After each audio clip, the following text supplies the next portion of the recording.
दुनिया भर के साइंसी और तहकीकी माहिरीन अभी तक इंसान की अहम चीज़ों में से एक अहम चीज़ नींद के बारे में ये बात दरियाफ्त नहीं कर सके कि आखिर वो कौन सी वजूहात हैं जिनकी वजह से हमारा जिस्म सोने पर मजबूर होता है।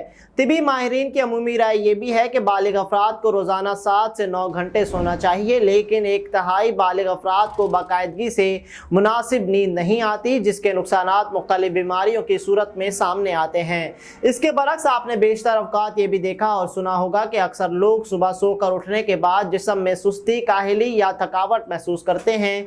हत्ता कि इनके लिए बिस्तर से उठकर बैतुल खला तक जाने का फासला तय करना भी तबीयत पर गिरा गुजरता है। आपने देखा होगा कि बहुत से लोग नींद से उठने के बाद मूड में कुछ तब्दीलियां महसूस करते हैं, जैसे उदासी, मायूसी, गुस्सा, इंतहाई काहिली वगैरह। इस हालत को सुबह की अफसरदगी कहा जाता है। लेकिन क्या ये मामला सिर्फ सुस्ती और चिड़चिड़ेपन की हद तक महदूद है या फिर कोई आर्जा और या कोई इसकी वजूहात या इलाज भी हैं?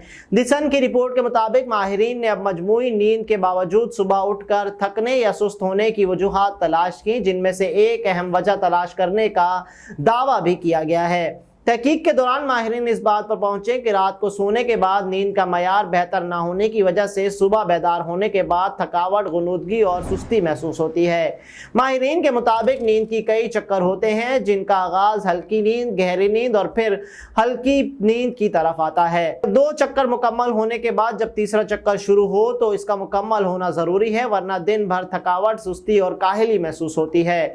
माहिरीन का कहना है कि आमतौर पर नींद अपने चक्कर मुकम्मल करती है। बहुत सारे लोग अगर आखिरी चक्कर में गहरी नींद का वक्त होता है, इसके दरमियानी वक्त में उठ जाते हैं, जिसकी वजह से इन्हें बेदारी होने के बाद सुस्ती और थकावट महसूस होती है।